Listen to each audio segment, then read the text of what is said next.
Good evening, viewers. Welcome to another Tea Time Talks. Today I'm here with a very interesting person. He's Susheel Jain. He is an MBA turned yoga coach and wellness coach. And he is internationally certified to teach different forms of yoga, including Hatha Yoga, Vinyasa, Ashtanga Yoga. I let Susheel tell us all the details. But today we are focusing on one particular topic because there is this misconception in India or a preconceived notion that not many men take up yoga. It's more of a women thing. Although traditionally we know that all the rishi munis, the yogis used to do yoga. So why did we lose touch with that? And we'll try to dispel some of those notions with the help of Susheel, because I've seen his work and the kind of flows he does. It's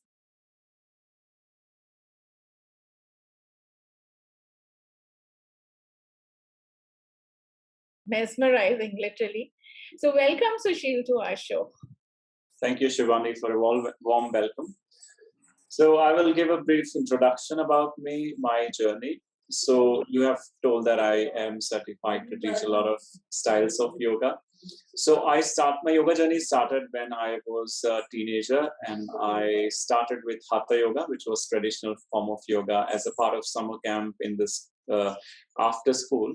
Between my college and school, I joined the summer camp at the Swami Vivekananda Ashram, Ramakrishna Math.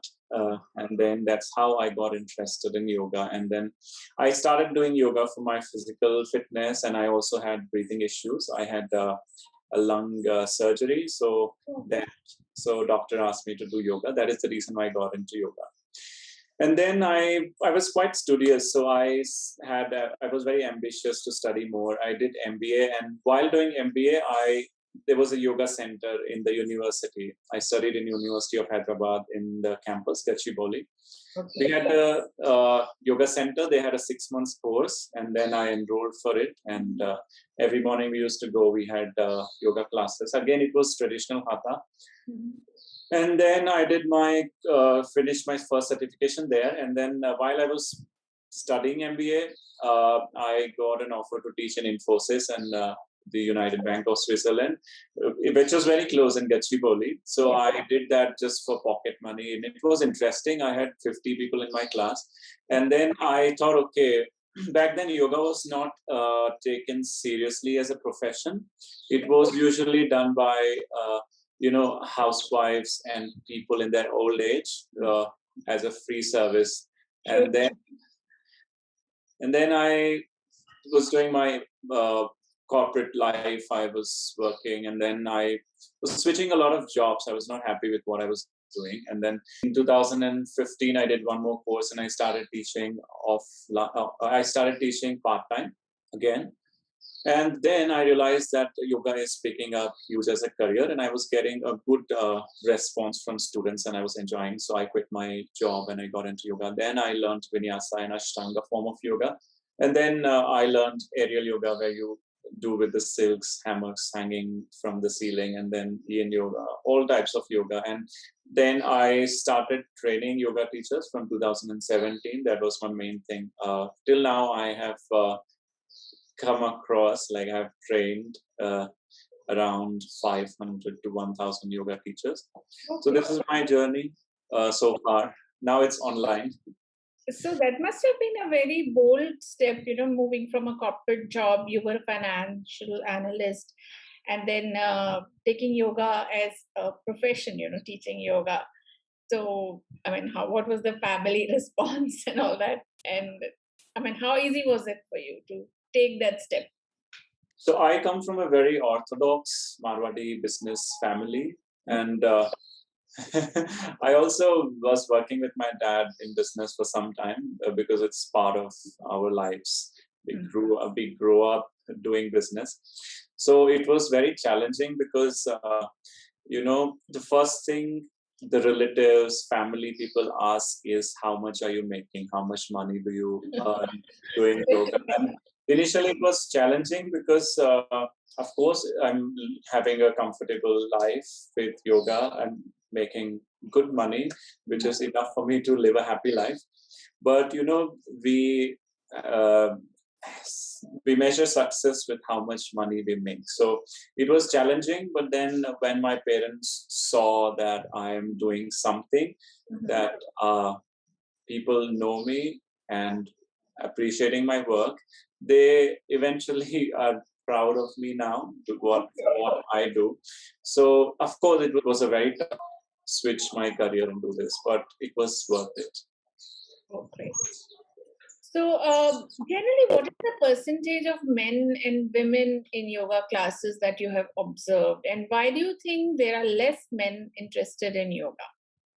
Okay, so I would say that if I have 30 people in a class, out of that there might be 5 men and 25 women. Yeah, I think it's because of the misconception that people have that yoga is for women. You don't get stronger with yoga; you just get flexible, and it's. And I think it's also because of other forms of fitness like gym and other stuff, where men feel that okay, this is our stuff and this is women's stuff. But then once somebody gets into yoga, they realize that yoga is not what they perceive. Like many people, they think that yoga is just sitting down and meditating, doing pranayama, but it can also be difficult postures which not many people can do. And also it impacts your life beyond physical reality. Like it also helps you mentally and emotionally. So now I see that more men are coming, young men are coming into yoga, they are learning yoga, they are appreciating that. And also some of them are creating a balance, they also do gym and they are also doing yoga. So you can complement both types of exercise together. I mean, you can do a combination of gymming and yoga. Yes, I used to do that too. I still do sometimes whenever there is possibility because I started gymming very early, like when I was 16, 17, because I was very lean and I wanted to put on some weight, so I started gymming. So you can always create a balance because they're complementary, strength and flexibility. It really helps because even gym people, after their workout, they do yoga stretches. Yeah, because I see after gymming, many people become very stiff, in terms of their muscles and all. And even the injuries, if they happen during gymming, the healing comes from yoga. So, could you tell us some of the benefits of yoga for men? What are the benefits that men get from yoga? I think yoga benefits men and women equally, but to be specific, what benefits men can get. So there are a lot of stereotypes around men and also like women. So yoga helps you to express yourself, be more open-minded. As a patriarchal society, men think that, oh, we should not cry, we are not weak and all that. But yoga helps you to accept that fact that we are all human beings. And men can cry, men can be weak, men can need support. So yoga helps you to express yourself, and yoga helps you to de-stress. Like men don't express, like I said, so they carry a lot of burden. So yoga helps them to relax, to de-stress. Mentally and emotionally. And of course, physical benefits in their regular health and also men's sexual problems also, yoga is very helpful. Okay. Now, the yoga can be done in combination with other exercises. So, how does one work out a schedule? Where you have the correct balance between, say, cardio and strength training and yoga, because we all live busy lives, hectic lives. How to build a balance on a day-to-day basis or a weekly routine? Some tips if you could give us. Yeah, so people who don't have enough time, like who can only do one workout a day, like yoga or some other workout, I would say you can do yoga 3 times a week and rest the remaining workout 3 times a week. One day rest is very important. Rest is very important for the body, whether you're doing yoga or gym or any other workout. And those people who have enough time, like 2 hours, you can always do yoga in the morning and then gym in the evening, or vice versa. You can do yoga in the evening as well, gym in the morning. So you can create a balance that way. Okay. And sometimes even half an hour of yoga is enough. Okay. Wow. That's nice. And also the meditation aspect of it, because, other forms of exercise do not touch the mental part of, although you get those happy pheromones and all that, happy hormones, whatever they are, that make you feel good after a workout. But yoga focuses on the spiritual aspect and meditation. So how does that help? Yes. So according to yoga philosophy, we are not just the body. So other fitness exercises, fitness forms do not talk beyond body, beyond the physical body. So we are the body, but we are beyond that. We are also the mind. We are also the energy. Like these days, it's widely used. You see, oh, my energy is low. I don't feel that vibe and all that. So that aspect yoga touches. And also yoga talks about bliss, like happy. You should feel happy. So when you're doing a pose, it has a lot of benefits. So the first benefit it has is on the muscles, and then the next benefit it will have is on the internal organs. So for example, gym, it works on muscles, and sometimes it also works on internal organs. But yoga, because you're holding the pose for a very long time, your mind is involved into that thing. In gym, you're just superficially thinking to bulk up your muscle, get six pack and stuff. But in yoga, you are going beyond. And also, the pose is connected with the mind. For example, if you're going upside down, it works on your nervous system. If you're doing a forward fold, it works on your nervous system. If you're doing a back bend, it works on your lungs, it works on your heart. And then it also works on the mind. It calms down the mind. Like these days, it's very common to to hear people talking about depression, anxiety, no sleep, less sleep, no attention, loss of span of attention, a lot of these things. So yoga really helps you with these things. Okay. Now, trainers normally in gyms suggest a very high protein diet focusing on eggs, chicken, and somehow in my family, I feel that is the common discussion me and my husband have. He feels that he is not getting enough protein no matter what I give him. So, whereas yoga advocates more of sattvic food, so can vegetarian diet help build a muscular body, which generally I think all men want?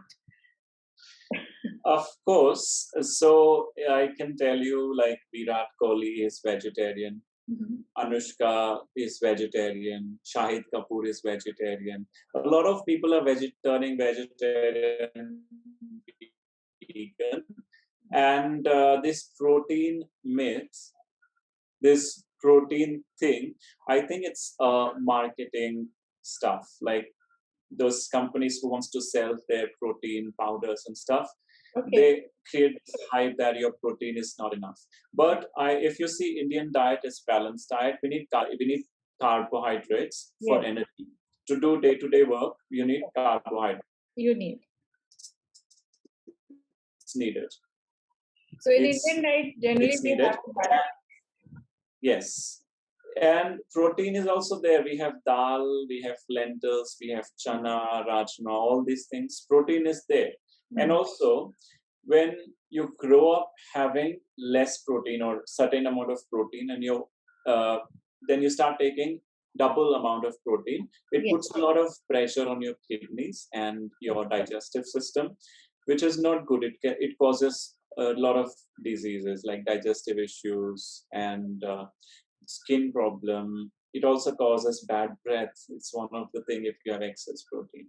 Okay. Wow. So we should be conscious of that. Also, I love the way you do the flows, because I've been following you on YouTube and I realized that the kind of flows you do. So how do flows help? Because we are all familiar with the asanas, but how do flows work and what part of yoga is it? Certain form of yoga? So, yeah. So the traditional form of yoga is Hatha Yoga. or Hatha Yoga, which is static yoga. So you do a pose, you hold the pose for 1 minute, 2 minutes, 5 minutes, 10 minutes. It depends. There are traditional yogis who hold the pose for 1 hour also. And then as things change, generation change, new things evolve. So there came Ashtanga Yoga, which 1 century ago, and which was flowy. Okay. People say there are different reasons because of Western influence and also because the human body is changing. It needs more movement. Earlier, there was a lot of physical activities we did. Now everything is on the mobile phone. You just click and you have things at your doorstep. Yeah. So this flow helps you to move your body muscles, and while you move that, you are also focusing your mind into that flow, which helps your mind to come into that flow. Sometimes what happens if you're holding a pose, you're doing traditional class, and your mind is distracted, it's going somewhere else. So some people find that doing flow helps their mind to be more stable. The present. Okay. Yeah.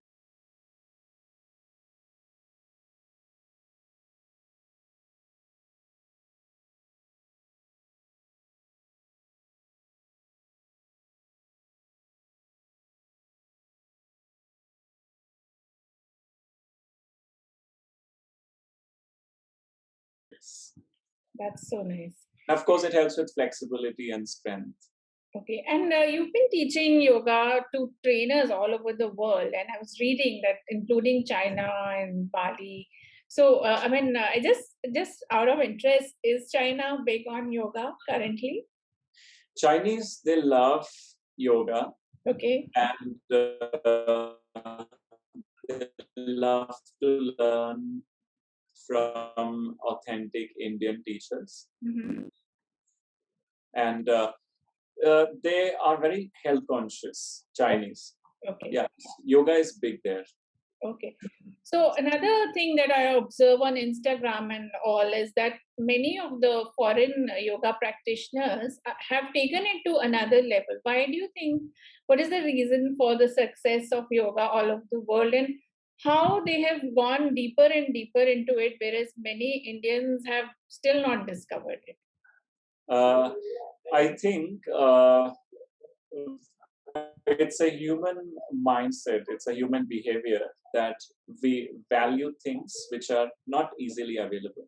Like you would prefer a foreign brand than Indian brand. You would Yes. like to own a foreign breed dog and not Indian Sure. local breed.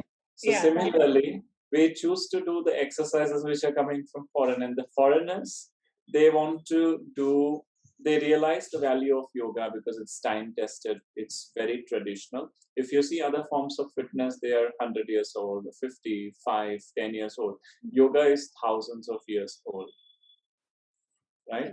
And also the foreigners, I think they are very good with communication skills using technology. So on YouTube, you will see all the yoga channels are dominated by Western people. Mm-hmm.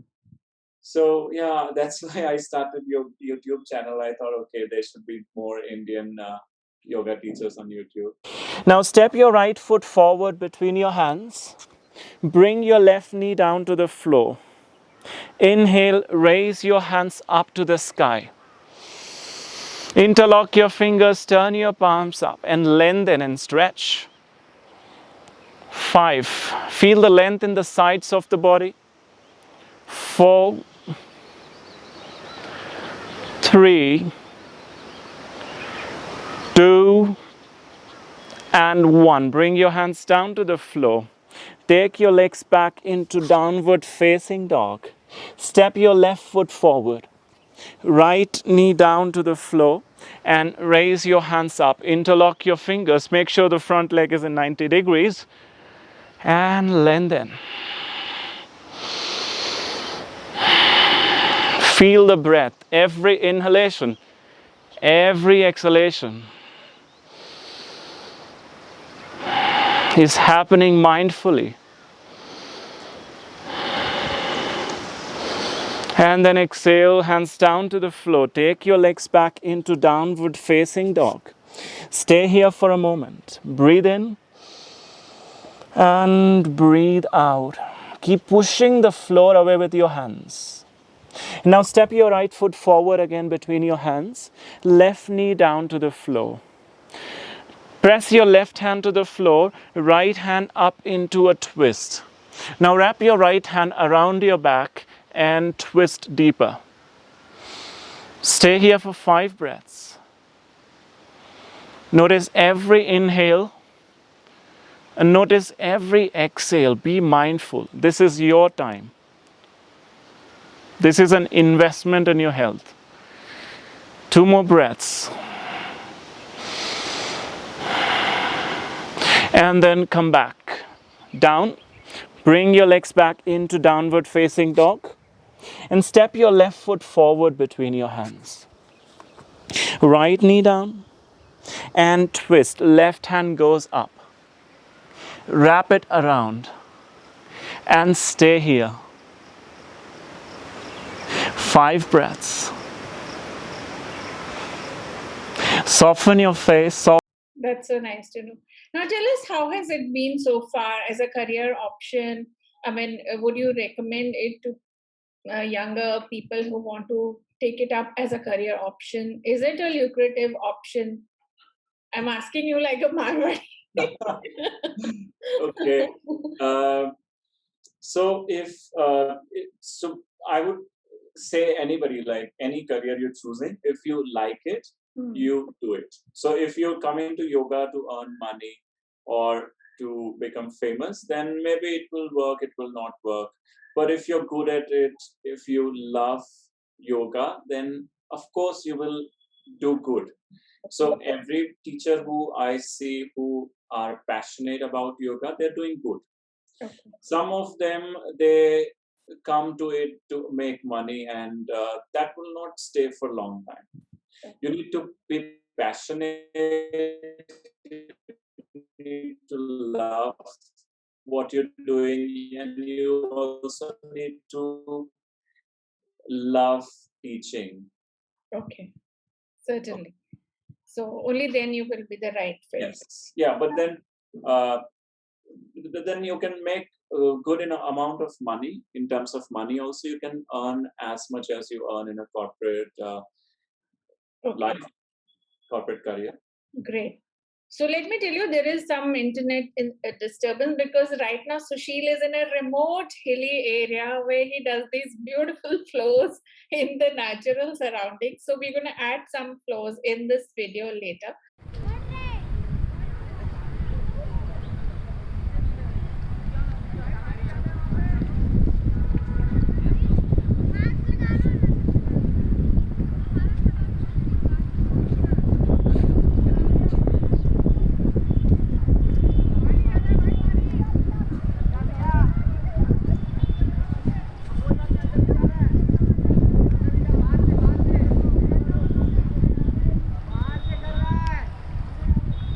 You get an idea of the kind of work he does.